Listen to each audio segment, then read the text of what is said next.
বিসমিল্লাহির রহমানির রহিম।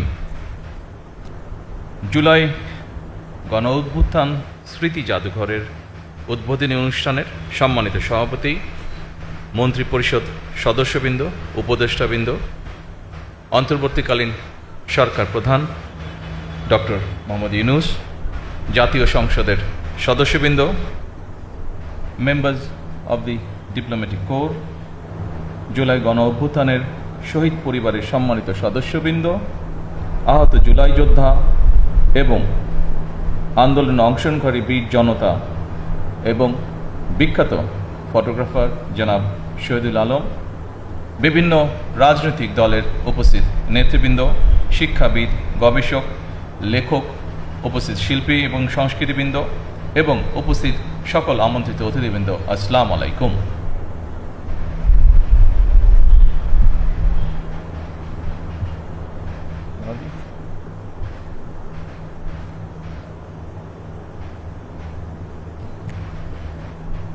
Bismillahirrahmanirrahim. Honorable Chair of the inauguration ceremony of the July Mass Uprising Memorial Museum, Honorable Member of the Cabinet and Advisors, Honorable Member of the Parliament, Honorable Members of the Diplomatic Corps, respected members of the families of the martyrs of the July Mass Uprising, injured July fighters and the brave students and people who participated in the movement, Mr. Shahidul Alam, leaders of the various political parties, distinguished educationalists, researchers, writers, artists and cultural personalities, and distinguished guests, Assalamu alaikum. আজকের এই দিনটি বাংলাদেশের গণতন্ত্রের ইতিহাসে অবশ্যই আরেকটি যুগান্তকারী mile ফলক।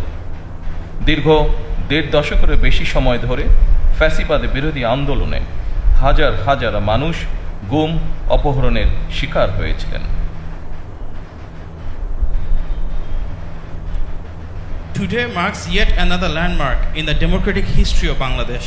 For more than 1.5 decades, thousands of people became victims of enforced disappearances, extrajudicial killings, and abductions during the movement against fascism. বছরের পর বছর ঘরবাড়ি ছাড়া হয়েছিলেন।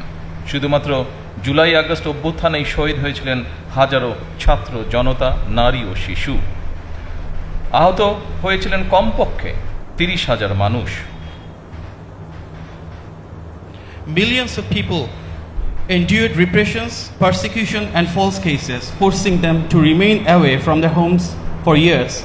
During the July-August mass uprising alone, thousands of students, ordinary citizens, women, and children embraced martyrdom. At least 30,000 people were injured as well. I pay my deepest tribute to all the martyrs of the anti-fascist movement. আমি ফ্যাসিবাদ বিরোধী আন্দোলনের সকল শহীদের প্রতি গভীর শ্রদ্ধা জানাই। হতাহত পরিবারের প্রতি জানাই গভীর সহানুভূতি এবং সমবেদনা। I also extend my profound sympathy and condolences to the families of the martyrs as well. উপস্থিতিবৃন্দ, July আগস্টের অভ্যুত্থান ঠেকাতে ফ্যাসিস্ট চক্র হেলিকপ্টার থেকেও গুলি করেও গণতান্ত্রিক জনগণকে হত্যা করেছিল। পরাজিত, পতিত, বিতাড়িত ফ্যাসিস্টদের এমন নৃশংসতা, এমন বর্বরতা সভ্য জগতে বিরল।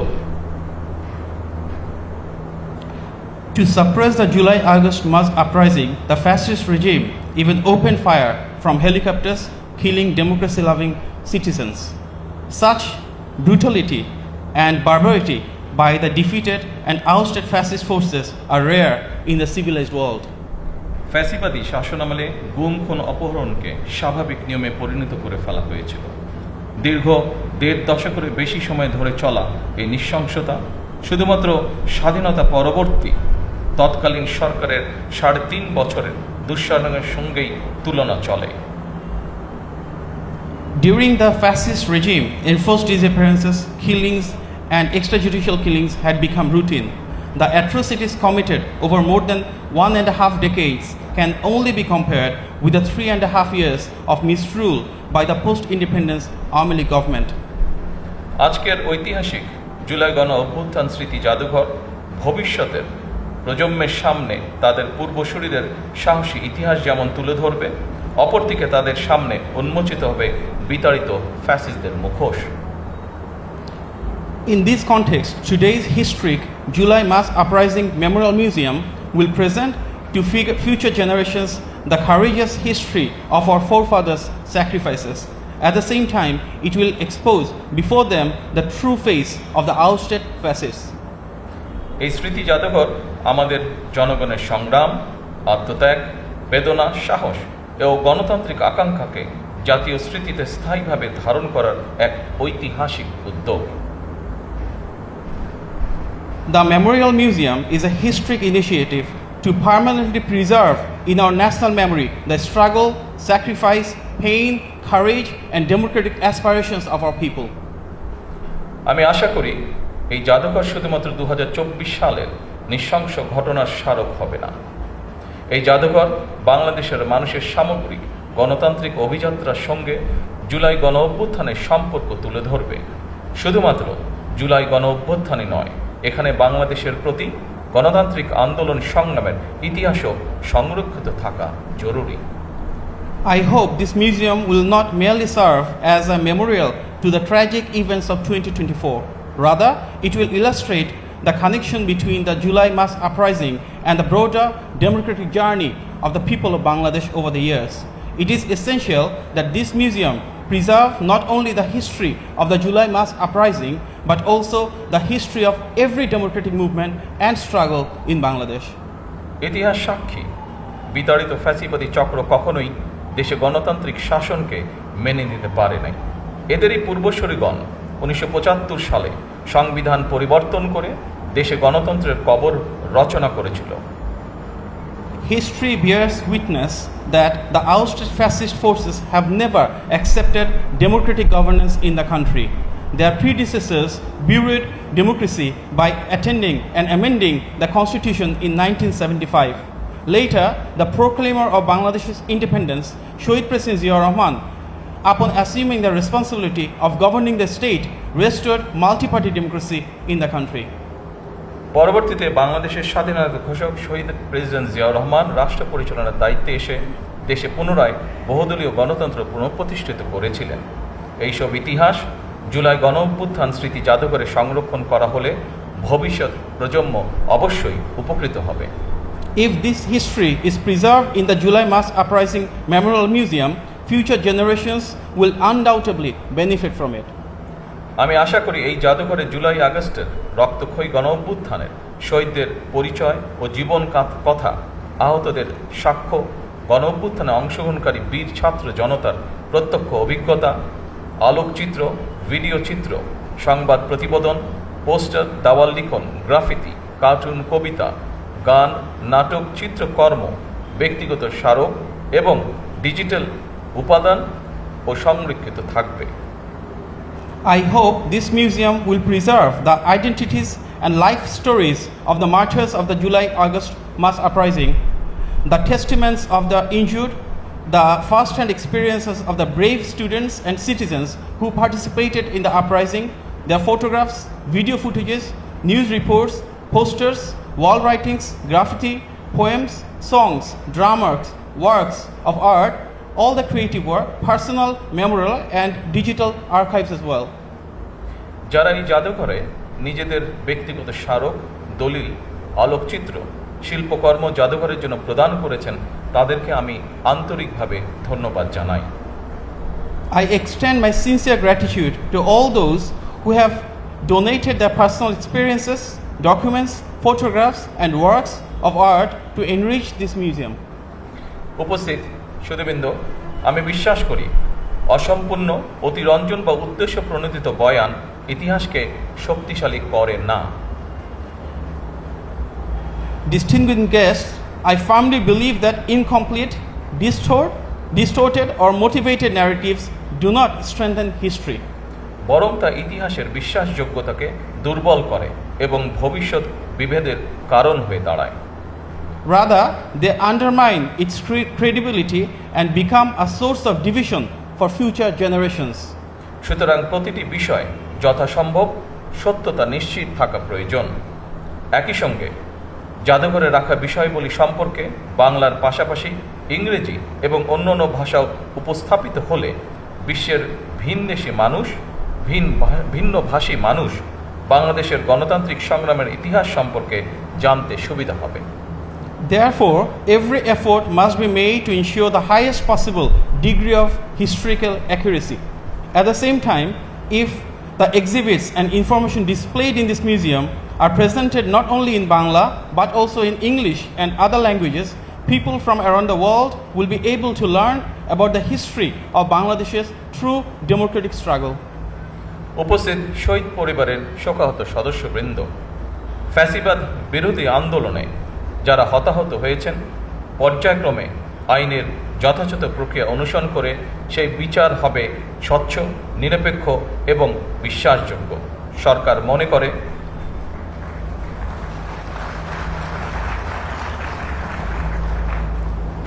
মনে করে আইনের শাসন নিশ্চিত করার জন্যই প্রতিটি অপরাধের বিচার হওয়া অত্যন্ত জরুরি। Distinguished members of beloved families of the martyrs, those who lost their lives in the anti-fascist movement will receive justice. This will not be an act of vengeance. Justice will be delivered through the due process of law, fairly, impartially and credibly. বিগত 17 বছর এবং জুলাই আন্দোলনে যে মানুষগুলো শহীদ হয়েছেন, গুম খুনের শিকার হয়েছেন, সরকার সিদ্ধান্ত গ্রহণ করেছে তাদের নামে তাদের এলাকায় যে কোনো একটি প্রতিষ্ঠানের নামকরণ করা হবে ইনশাআল্লাহ। For everyone who has sacrificed their lives and were subjected to enforced disappearances, the government has decided that in their own names, in the local areas, many institutions will be named after them. উপস্থিত সুধীবৃন্দ, দেশের গণতান্ত্রিক জনগণ আশা করে এই জাদুঘর কোনো একটি দল, গোষ্ঠী বা ব্যক্তির একক রাজনৈতিক ভাষ্য প্রতিষ্ঠার স্থান হবে না। Distinguished guests, the democracy-loving people of Bangladesh expect that this museum will not become a platform for establishing the exclusive political narrative of any single party, group or individual. কারণ 2024 সালের গণ অভ্যুত্থান কোনো একক ব্যক্তি, গোষ্ঠী কিংবা দলের নয়। এই অভ্যুত্থানের মহানায়ক বাংলাদেশের গণতান্ত্রিকামী জনগণ। Because the 2024 mass uprising did not belong to any one individual, group or political party, the true heroes of this uprising were the democracy-loving people of Bangladesh. আমি প্রায়শই একটি কথা বলি, 1971 সালের মুক্তিযুদ্ধ ছিল স্বাধীনতা অর্জনের, আর 2024 সালের গণ অভ্যুত্থান ছিল দেশ এবং জনগণের স্বাধীনতা রক্ষার। I often say that the liberation war of 1971 was fought to achieve independence, whereas the mass uprising of 2024 was fought to protect the independence of the country and its people. জনগণ যেমন মুক্তিযোদ্ধাদেরকে ভোলেননি, একইভাবে 2024 সালে দেশ এবং জনগণের স্বাধীনতা রক্ষায় শহীদদেরকেও জনগণ কখনোই ভুলবে না। Just as the people have never forgotten the freedom fighters of 1971, they will never forget all the martyrs who sacrificed their lives in 2024 to safeguard the freedom of our nation and our people. সম্মানিত উপস্থিতবৃন্দ, জুলাই গণ অভ্যুত্থানে আহত জুলাই যোদ্ধাদেরকে সরকারি হাসপাতালে বিনামূল্যে চিকিৎসা সেবা প্রদান করা হচ্ছে। পাশাপাশি গুরুতর আহত জুলাই যোদ্ধাদেরকে যথা নিয়মে উন্নত চিকিৎসার জন্য থাইল্যান্ড, সিঙ্গাপুর, তুরস্ক, রাশিয়া সহ বিভিন্ন দেশে চিকিৎসা করানো হচ্ছে। Distinguished guests, the injured July fighters are receiving free medical treatment at government hospitals. In addition, those who sustained critical injuries are being sent for advanced medical treatment to countries including Thailand, Singapore, Turkey and Russia. বর্তমানে 50 জন জুলাই যোদ্ধা বিদেশে চিকিৎসাধীন রয়েছেন। গেজেটভুক্ত জুলাই যোদ্ধাদের মধ্যে 13,000-এরও বেশি জুলাই যোদ্ধাকে তাদের নিজস্ব ব্যাংক অ্যাকাউন্টে শ্রেণীভিত্তিক মাসিক সম্মানী ভাতা প্রদান করা হচ্ছে। At present, 50 July fighters are undergoing treatment abroad. Among the officially gazetted July fighters, more than 13,000 are receiving monthly honorarium according to their respective categories directly into their own bank accounts. ফ্যাসিবাদের বিরোধী আন্দোলনে হতাহতদের রাষ্ট্রীয় উদ্যোগে সহায়তা করার ব্যাপারে বর্তমান সরকার অত্যন্ত আন্তরিক। The present government remains deeply committed to extending state support to those who suffered in the anti-fascist movement. আর্থিক সহায়তার পাশাপাশি বর্তমান সরকার শহীদদের কাঙ্ক্ষিত বাংলাদেশ প্রতিষ্ঠার কাজও শুরু করেছে। এরই অংশ হিসেবে দেশ পুনর্গঠনের লক্ষ্যে 31 দফা নির্বাচনী ইশতেহারের পাশাপাশি জাতীয় সংসদের সাউথ প্লাজায় স্বাক্ষরিত জুলাই সনদ পর্যায়ক্রমে বাস্তবায়ন কার্যক্রম শুরু হয়েছে। Alongside providing financial assistance, the present government has also begun the work of building the Bangladesh envisioned by our martyrs. As part of the national reconstruction effort, implementation has commenced in phases of both the 31-point election manifesto and the July Charter, which was signed at the South Plaza of the National Parliament. একই সঙ্গে গণভোটের আকাঙ্ক্ষা বাস্তবায়নের লক্ষ্যে জাতীয় সংসদে গঠিত সংবিধান সংশোধন সম্পর্কিত বিশেষ কমিটিও কাজ শুরু করেছে। At the same time, the Special Committee on Constitutional Amendment formed in the National Parliament has also begun its work to fulfill the aspirations of the people. দেশ পুনর্গঠনের মাধ্যমে একটি স্বনির্ভর, সমৃদ্ধ, নিরাপদ, গণতান্ত্রিক বাংলাদেশ প্রতিষ্ঠার মাধ্যমে আমরা শহীদদের কাঙ্ক্ষিত বাংলাদেশ গড়তে চাই ইনশাআল্লাহ। Through national reconstructions, we will inshallah build a self-reliant, progressive, prosperous, secure and democratic Bangladesh, the Bangladesh for which the martyrs laid down their lives. উপস্থিত সুধীবৃন্দ, আমি আজ এই অনুষ্ঠানে একটি বিষয় জনগণের দৃষ্টি আকর্ষণ করতে চাই। Distinguished guests, today I would like to draw the attention of the people to one important issue. ফ্যাসিবাদের মুক্ত বাংলাদেশে কেউ কেউ অহেতুক ইস্যু তৈরি করে দেশে অস্থিরতা সৃষ্টির অপচেষ্টা শুরু করেছে। এসব পরিস্থিতি তৈরি করে তারা নিজেদের অজান্তেই পতিত পরাজিত পলাতক স্বৈরাচারের পুনরুত্থানের পথ সুগম করছে কিনা সেটি মনে হয় ভেবে দেখা প্রয়োজন আমাদের। In our Bangladesh now free from fascism, some are attempting to manufacture unnecessary issues and create instability in the country. I urge them to reflect on whether, by creating such situations, they are unknowingly paving the way for the resurgence of the defeated, ousted, and fugitive autocratic regime. পরিশেষে জুলাই গণ অভ্যুত্থান স্মৃতি জাদুঘর প্রতিষ্ঠার সঙ্গে সংশ্লিষ্ট স্থপতি, ইতিহাসবিদ, গবেষক, জাদুঘর বিশেষজ্ঞ, শিল্পী, সংগ্রাহক, কারিগর, কর্মকর্তা কর্মচারী এবং সবাইকে আমি আন্তরিক ধন্যবাদ জানাই। In conclusion, I extend my heartiest thanks to the architects, historians, researchers, museum experts, artists, collectors, technicians, officials, staff members, and all others associated with the establishment of the July Mass Uprising Memorial Museum.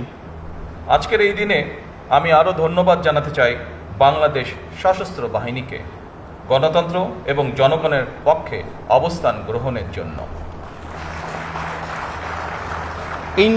Today, I express my deepest thanks to all the armed forces for their vital role and standing by the side of the people during the fascist rule. Thank you. এই বাংলাদেশ আর কখনোই তাবিদারি রাষ্ট্রে পরিণত হবে না ইনশাআল্লাহ। এই প্রত্যাশায় জুলাই গণ অভ্যুত্থান স্মৃতি জাদুঘরের শুভ উদ্বোধন ঘোষণা করছি। সকলকে আন্তরিক ধন্যবাদ।